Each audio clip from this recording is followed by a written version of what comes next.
Hello everybody. आज हम MSc final में कार्बन 13 एनएमआर को कंटिन्यू करते हुए आज इसको समाप्त करेंगे। और इसमें भी नंबर ऑफ़ पीक्स इसी तरह से डिसाइड की जाती हैं जैसे कि पीएमआर सिग्नल में की जाती थी। तो लेट अस स्टार्ट नाउ।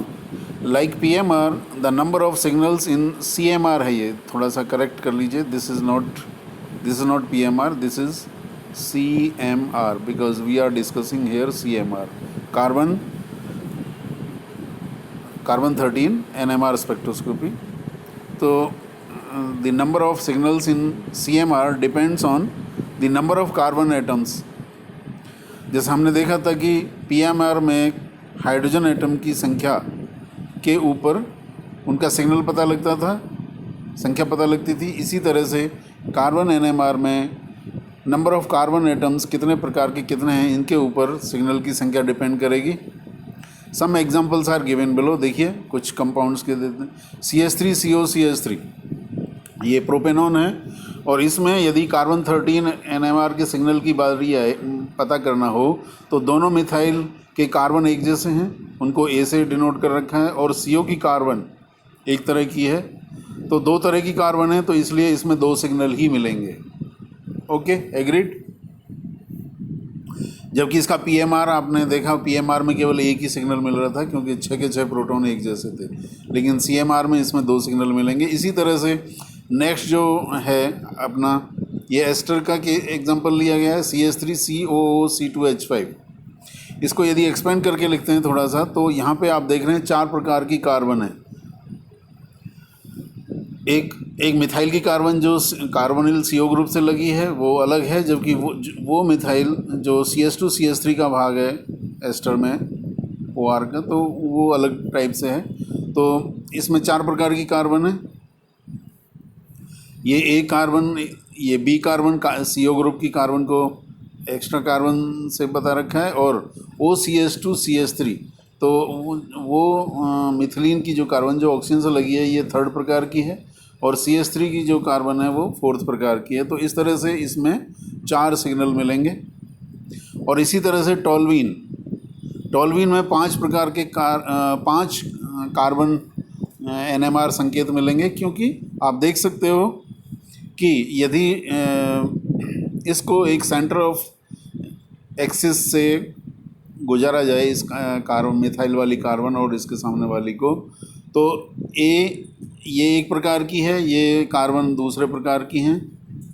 और CH3 की जो कार्बन थी उसके सामने वाली कार्बन अलग ही प्रकार की है, उसको C से लिख रखा है हमने यहाँ पे।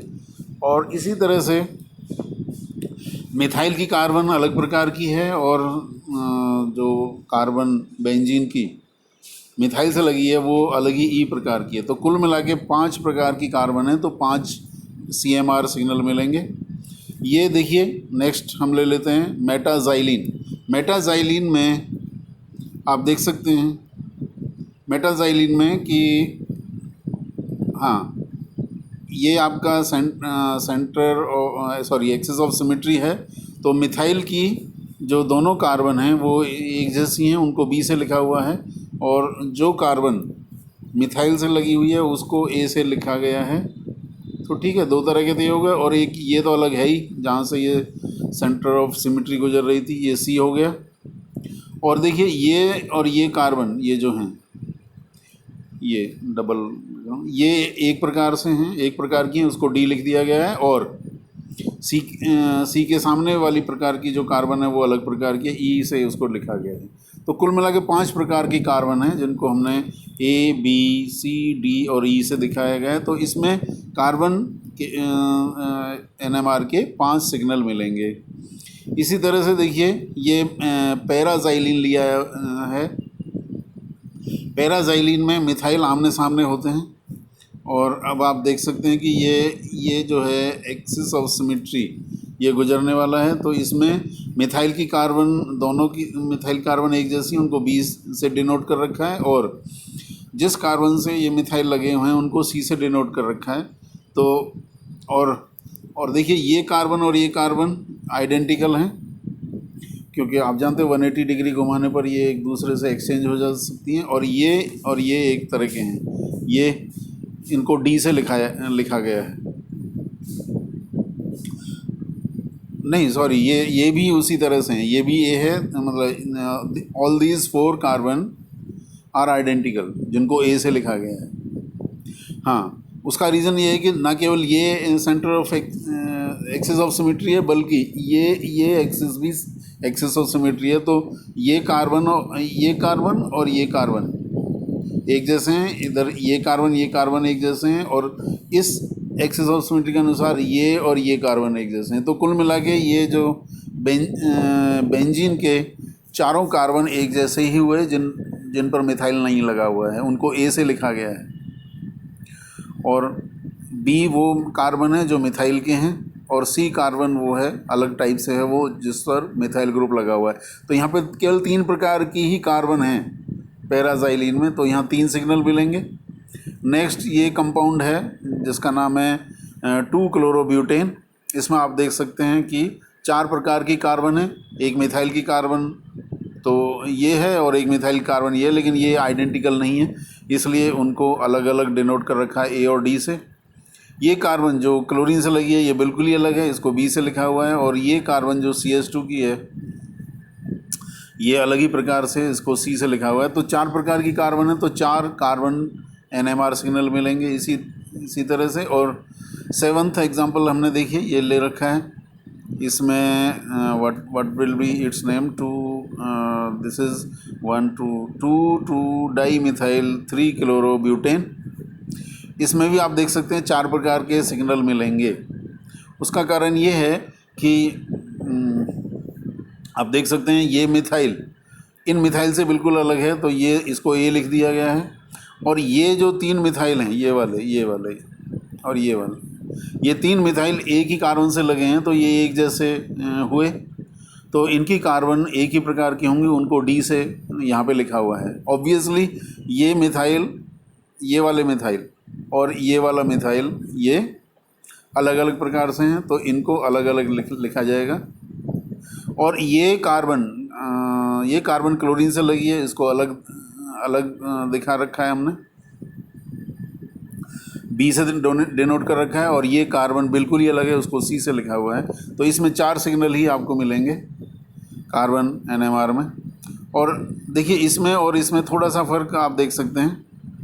ये जो नेक्स्ट जो कंपाउंड है इसका नाम 2-क्लोरो-3,3 डाईमिथाइल पेंटेन है, और इसमें ये कार्बन अलग होगी मिथाइल की, और ये मिथाइल की कार्बन ये इक्विवेलेंट नहीं है। अब आप देखेंगे जैसे पहले था कि ये एनेंशियोमेरिक कार्बन कही जाती हैं, क्योंकि एनीवे ये ए हो गया और ये बी, ये इसको बी लिख दिया गया है जो क्लोरीन से लगी है, और ये तुम्हारी सी कार्बन हो गई है।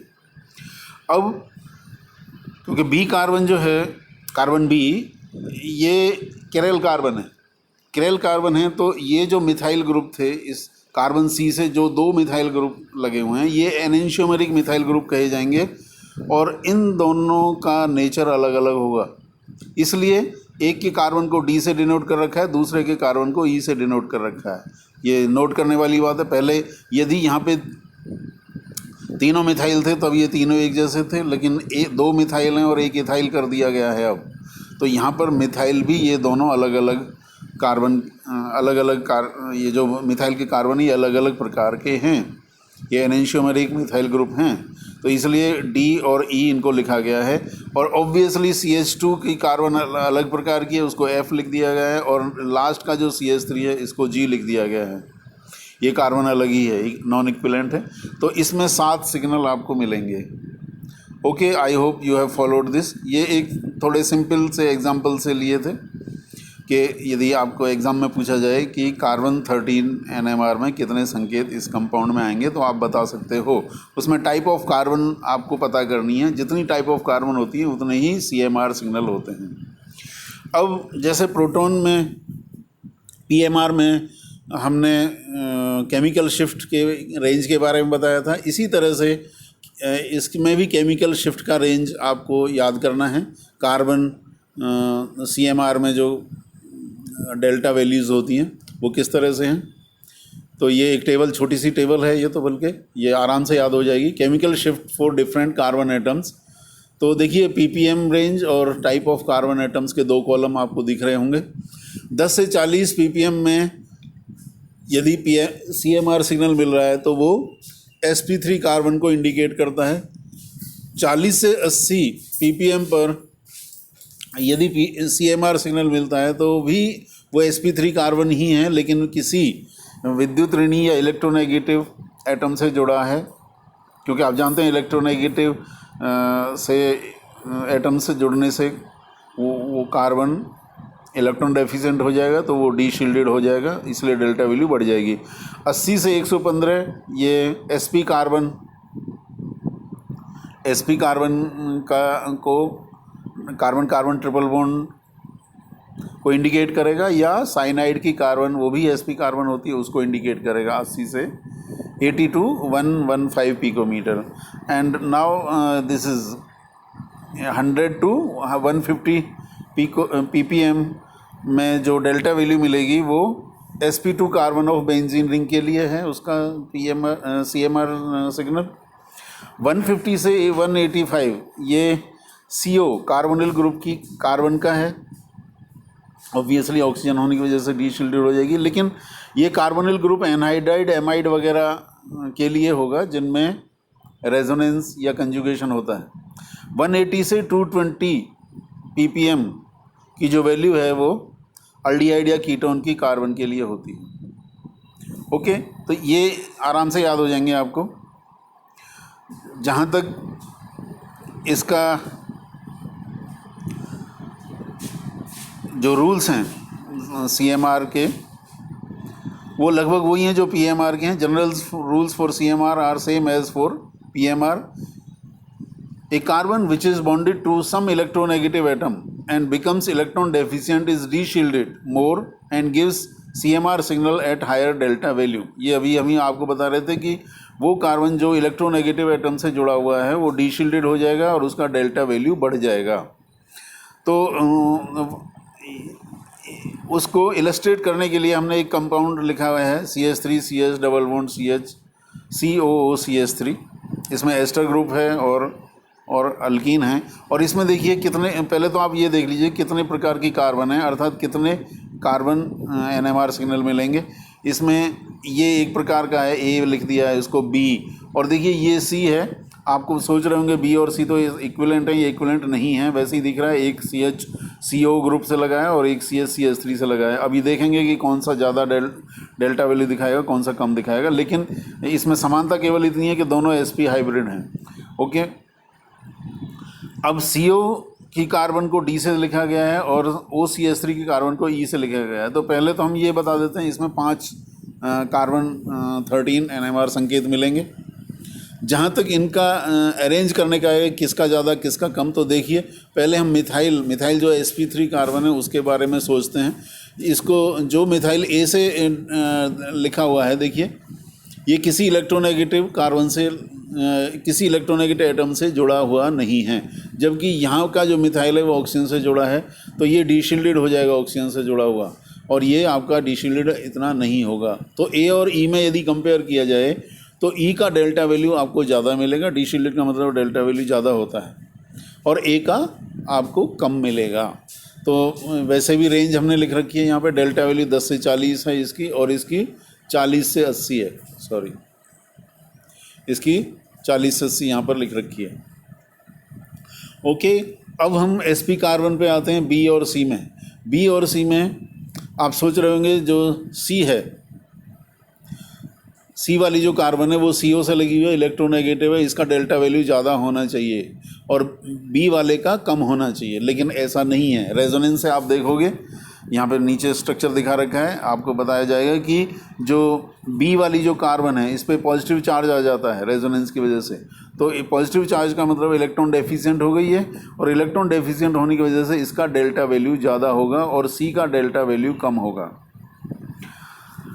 ठीक है। तो वैसे क्योंकि ये sp2 है तो इनकी रेंज तो बता रखी है 100 से 150 होगी, लेकिन इसमें भी हम आपको बताना चाहेंगे कि बी वैल्यू ज़्यादा होगी। Delta value of B carbon is more than delta value of सी।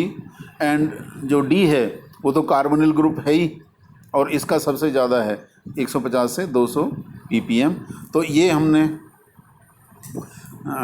आपको एक्सप्लेन कर ही दिया है कि यहाँ पर आप समझ गए होंगे कि if we arrange their CMR signal in the decreasing order of delta values we get the following result. देखिए ज़रा यहाँ पर डी का डेल्टा वैल्यू सबसे ज़्यादा होगा 150 से 200 ppm आपको बता रखा है क्योंकि ये CO ग्रुप का है। और उसके बाद मैंने कहा बी और सी में बी का डेल्टा वैल्यू ज़्यादा होगा, क्योंकि नीचे हमने स्ट्रक्चर से समझा रखा है कि रेजोनेंस या कंजुगेशन की वजह से इस पर पॉजिटिव चार्ज आ जाता है, डी शील्डेड हो जाता है। और बी फिर सी है क्योंकि दोनों sp हैं। फिर उसके बाद मिथाइल का है। जहाँ तक मिथाइल का सवाल है ये बता चुके हैं कि एक मिथाइल ऑक्सीजन से लिंक्ड है और एक मिथाइल आपका कार्बन से लिंक्ड है, तो इसमें E ज़्यादा होगा और फिर लास्ट में A होगा। 10 से 40 बता भी रखा है उसका ppm। अब ये एक्सप्लेन कर रखा है higher delta for B signal can be attributed to -m effect of ester group which makes B carbon more electron deficient. यहाँ जो हम पहले बता रहे थे वो यहाँ पे एक्सप्लेन कर रखा है। ये देखिए ये रेजोनेंस की वजह से इस ये CO के ऑक्सीजन ने इलेक्ट्रॉनों को खींचा और CH जो B वाला कार्बन है उस पर पॉजिटिव चार्ज आ गया और ऑक्सीजन पर नेगेटिव आ गया। तो due to development of positive charge on B carbon it gets deshielded and resonates at higher delta value then C carbon. तो इस तरह से आप इनको बता सकते हो। एक अनदर एग्जांपल है ए प्रोटॉन डीकपल्ड स्पेक्ट्रा ऑफ, ये इस तरह का है जिसमें बेंजीन रिंग भी है और एलिफेटिक कार्बन्स भी हैं। इनकी कार्बन को हमने लेवल कर रखा है। 1 कार्बन तो बेंजीन की है जिस पर ये एलिफेटिक ग्रुप लगा है CH2CO CH2CH3। फिर 1 से 6 तक तो इस तरह से बेंजीन की होगी। 7 8 9 और 10 कार्बन है कुल मिला के। और उसमें यदि हम देखें तो देखो भाई आपका जो नंबर 10 कार्बन है मिथाइल का वो तो सबसे कम डी शील्डेड होगा क्योंकि sp3 है। और जो OCH2 वाली जो कार्बन है क्योंकि ऑक्सीजन से लगी हुई है तो ये आपकी नंबर 9 है। ये यहाँ पर तीसरे नंबर पर दिखा रखी है। देखिए 60 पर इसका ppm है, इसका 15 ppm है। और जो CH2COO की जो कार्बन है इधर वाली नंबर 7, ये देखिए ये भी sp3 है यूँ तो, लेकिन क्योंकि ये CO की कार्बन से लगी है तो थोड़ा सा ज़्यादा डीशील्डेड हो गई है इस CH3 कार्बन से। तो क्योंकि ये तो इलेक्ट्रोनेगेटिव से लगी नहीं है और ये भी दोनों तरफ कार्बन से लगी हुई है CH2, तो इसलिए पहला सबसे कम डेल्टा वैल्यू तो देखिए नंबर 10 कार्बन की मिलेगी और उसके बाद नंबर 7 की मिलेगी। उसको लिख भी रखा है, ये जहाँ पे ये लाइन मिले वो उस कार्बन के लिए ही कहा गया है। ठीक है। और जो नेक्स्ट है इसका 42 के आसपास है ppm। नेक्स्ट है इसकी होगी OCH2 नंबर 9 की, क्योंकि ये ऑक्सीजन से लिंक्ड है। वैसे भले ही sp3 कार्बन है लेकिन ऑक्सीजन इलेक्ट्रोनेगेटिव एटम से जुड़ने की वजह से ये 3rd नंबर का डेल्टा वैल्यू हो गया।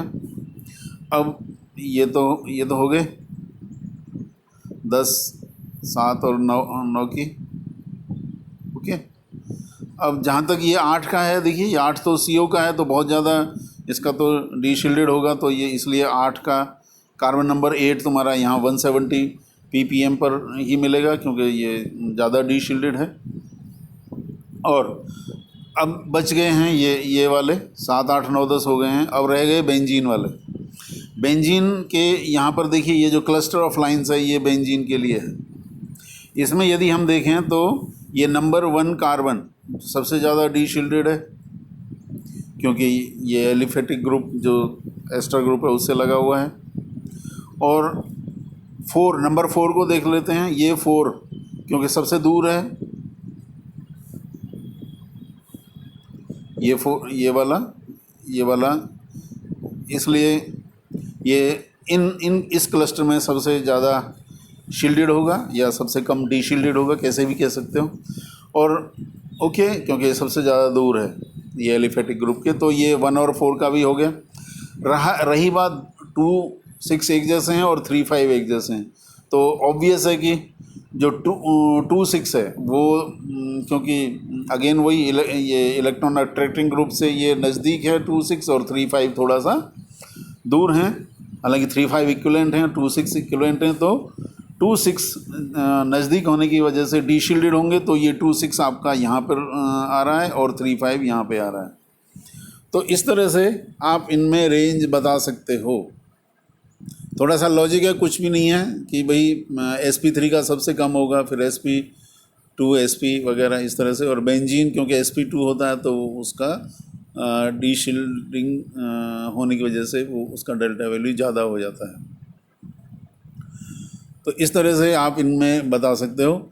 ये प्रोटॉन डीकपल्ड था जिसमें हाइड्रोजन का कपलिंग ख़त्म कर लिया गया था। यदि प्रोटॉन कपल्ड C13 स्पेक्ट्रा आपको ले लिया जाए जिसमें प्रोटॉन अर्थात हाइड्रोजन भी कार्बन के साथ कपलिंग दिखा रहे हैं, तो आप इनको देख सकते हो कि जो CO का इस पर तो कोई हाइड्रोजन नहीं मिला हुआ है, ये तो सिंगलेट के रूप में ही मिलेगा। जो क्लस्टर ऑफ लाइंस थी बेंजीन रिंग की वो आपको मल्टीप्लेट के रूप में दिख जाएंगी। ओके, ये आ गया। और जहाँ तक OCH2 है, ये आपको क्योंकि इस कार्बन से 2 हाइड्रोजन जुड़े हैं तो ये ट्रिपलेट के रूप में दिखेगा। देखिए ये ट्रिपलेट में मिल गया, जबकि ये सिंगलेट ही था, क्योंकि वो प्रोटॉन डीकपल्ड था, ये प्रोटॉन कपल्ड है। तो N+1 के बराबर उसमें स्प्लिटिंग हो जाएगा।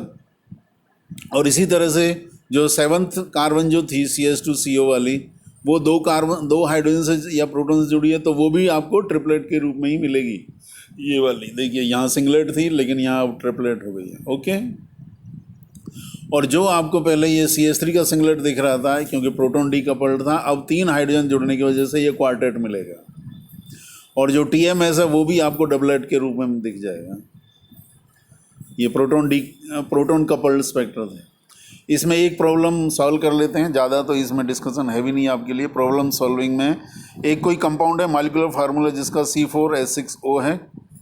इसके जो CMR डेटा हैं वो इस तरह से हैं भैया। 28 ppm पर एक सिग्नल मिल रहा है, क्वार्टेट के रूप में है। ये प्रोटॉन कपल्ड स्पेक्ट्रा हैं सारे, देखिए। 130 ppm पर ये ट्रिपलेट के रूप में है। 138 ppm पर ये डबलेट के रूप में हैं। और 185 से 220 ppm ये सिंगलेट है।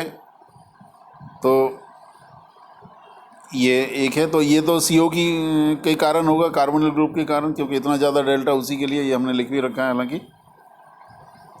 तो इसको किस तरह से प्रोसीड करते हैं, देखिए। 28 ppm पर क्वार्टेट जो मिल रहा है, तो जैसा कि it may be due to CH3 group, क्योंकि 10 से 40 बताया गया था मिथाइल के लिए। 130 ppm जो ट्रिपलेट है, ट्रिपलेट का मतलब है यहाँ पर 3 भागों में टूट रहा है तो 2 हाइड्रोजन होने चाहिए। It may be due to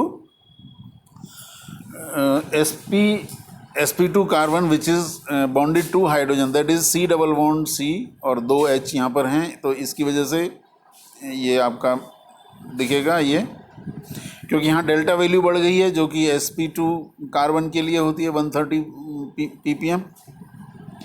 और क्योंकि ट्रिपलेट है तो 3 हाइड्रोजन, तो इसका अर्थ हुआ कि sp2 कार्बन से 2 हाइड्रोजन लगे हुए होने चाहिए, जैसा कि यहाँ पर जो 138 ppm है ड्यूप्लेट, 138 भी sp2 कार्बन को इंडिकेट करता है। और इसका मतलब है ड्यूप्लेट है तो 1 हाइड्रोजन ही जुड़ी रहनी चाहिए। और ये आपका इस तरह से होगा। और जो आपका 185 से 220 ppm है जो कि एक सिंगलेट है, तो इसके डेल्टा वैल्यू भी बढ़ गई और सिंगलेट है, तो ये आपका CO ग्रुप के लिए होगा।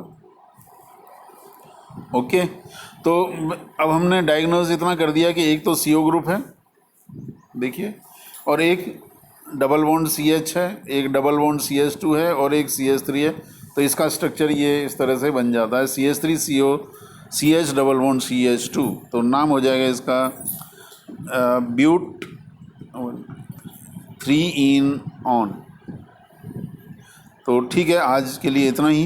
नेक्स्ट ये कार्बन NMR स्पेक्ट्रोस्कोपी ख़त्म होती है और अब हम UV विजिबल और IR जो फर्स्ट यूनिट है उसको कंटिन्यू करेंगे। ठीक है, बाय।